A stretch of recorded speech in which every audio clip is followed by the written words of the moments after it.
भगवान श्री कृष्ण जी ने 5000 साल पहले मनुष्य की बर्बादी के 3 ही कारण बताए थे। इस वीडियो में कहानी के माध्यम से हम आपको वह 3 कारण बताएंगे। तो चलिए देखते हैं कौन से 3 कारण हैं जिन्हें करके व्यक्ति बर्बाद हो जाता है और कहीं आप भी तो नहीं कर रहे यह 3 गलतियाँ। चलिए शुरू करते हैं। प्राचीन काल में एक नगर के पास के एक जंगल में एक सन्यासी रहते थे।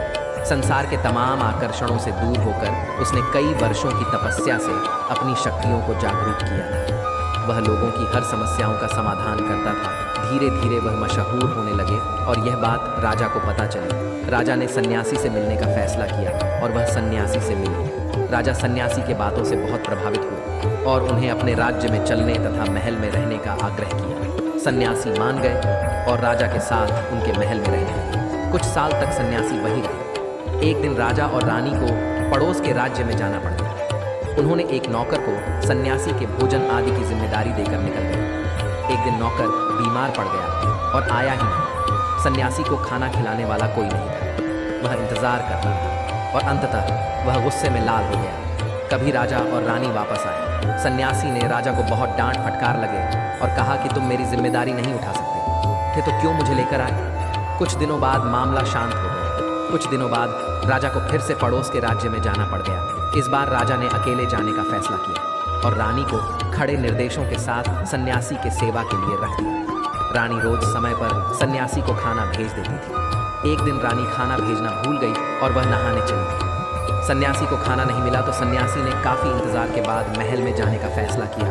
सन्यासी महल में गया और उसकी नजर रानी पर पड़ी। रानी की सुंदरता सन्यासी के मन में घर कर गई। रानी के अद्भुत रूप को देखकर सन्यासी उसे भूला नहीं पा रहा था। उसने खाना पीना छोड़ दिया और कुछ दिन तक ऐसे ही पड़ा रहा। कुछ दिनों बाद राजा वापस लौटे और सन्यासी से मिलने गए। राजा ने कहा, क्या बात है, आप बहुत कमज़ोर हो गए हैं, क्या मुझसे और कोई भूल हो गई है। तो सन्यासी ने कहा कि नहीं, मैं आपकी रानी की अद्भुत सुंदरता की मोह में पड़ गया हूँ और मैं उसे भूला नहीं पा रहा हूँ और अब मैं रानी के बिना जिंदा नहीं रह सकता। राजा ने कहा, यही बात है ना, मेरे साथ महल में चलिए, मैं आपको रानी को दे दूंगा। राजा सन्यासी को लेकर महल में गए। राजा ने रानी से कहा कि सन्यासी आपकी सुंदरता के दीवाने हो चुके हैं और बहुत कमज़ोर पड़ चुके हैं और मैं किसी ज्ञानी व्यक्ति की हत्या का पाप अपने सर नहीं लेना चाहता। क्या आप सन्यासी की मदद करना चाहेंगी। रानी ने कहा, मैं समझ गई क्या करना है, और राजा ने रानी को सन्यासी को सौंप दिया। सन्यासी रानी को लेकर अपनी कुटिया में जाने लगी। रानी ने कहा कि हमें रहने के लिए एक घर चाहिए।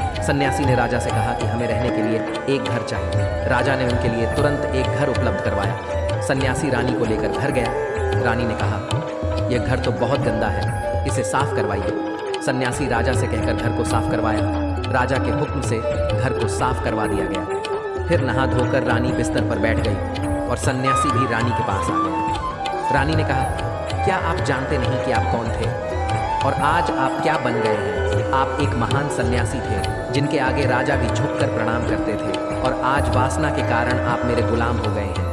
ये सुनकर सन्यासी को महसूस हुआ कि वह तो एक सन्यासी था जो सारी सुख सुविधाओं को छोड़कर शांति की तलाश में जंगलों में चला गया था। फिर सन्यासी ने राजा को बुलाया और रानी को उनको सौंप दिया और कहा, हे राजन, आज मैं आपको मनुष्य के बर्बादी के जो 3 कारण बताऊंगा जिनको यदि व्यक्ति ना करे तो वह सबसे सुखी रहेगा और व्यक्ति बर्बाद नहीं होगा। पहली आदत है इच्छा, क्योंकि इच्छा ही दुनिया की हर एक व्यक्ति के अंदर सबसे पहला अवगुण होता है और जो व्यक्ति अपनी इच्छाओं को नियंत्रण में नहीं रख पाता है वह जीवन के किसी भी क्षेत्र में सफल नहीं हो पाता है, क्योंकि जैसे ही उसकी एक इच्छा पूरी होती है वह दूसरी की ओर बढ़ने लगता है और दूसरी पूरी होती है तो तीसरी इच्छा उसके मन में जागृत हो जाती है और फिर ऐसे करते करते इच्छाओं पर नियंत्रण न होने के कारण इसी जाल में उलझा रहता है और दुखी सकता है। इसीलिए राजन, जब हम इच्छाओं पर नियंत्रण कर लेते हैं तो हम हमारे मन पर भी नियंत्रण कर लेते हैं और जब हमारा मन हमारे बस में होता है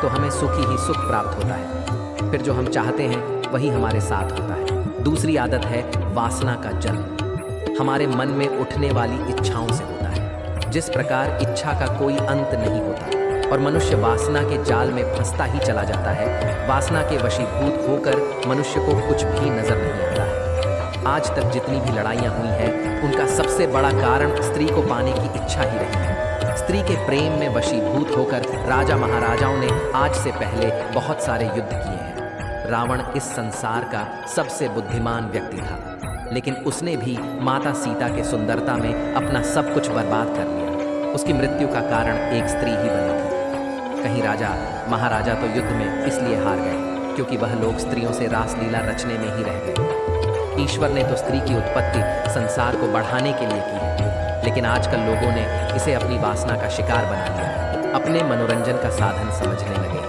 और जब उन्हें अपना यह मनोरंजन नहीं मिलता तो वह पागल हो जाते हैं और न जाने क्या क्या कर बैठते हैं। इसीलिए हे राजन, जितना हो सके उतना वासना से दूर रहना चाहिए। तीसरी आदत है क्रोध, क्योंकि जब मनुष्य की वासना की पूर्ति नहीं होती है तो उसके अंदर क्रोध उत्पन्न हो जाता है, और जब व्यक्ति को क्रोध आता है तो उस पर उसका नियंत्रण नहीं होता है, और फिर वह क्रोध में आकर कई गलत निर्णय ले लेता है। वह दूसरों को भला बुरा कह देता है, गालियां देता है, और जब उनका क्रोध शांत होता है तो उन्हें अपनी गलती का एहसास हो जाता है, लेकिन तब तक तो सब कुछ बर्बाद हो चुका होता है। क्रोध के कारण मनुष्य के कई बने बनाए काम भी बिगड़ जाते हैं, लेकिन जब मनुष्य के भीतर क्रोध उत्पन्न होता है तो वह अंदर से बहुत कमज़ोर हो जाता है, और एक कमज़ोर मनुष्य कुछ भी नहीं कर सकता है, उसे कभी भी सफलता हासिल नहीं हो सकती। क्रोध हमारे भीतर तनाव को उत्पन्न करता है, और अगर एक बार हम तनाव में चले गए तो हमारा पूरा जीवन बर्बाद हो जाता है।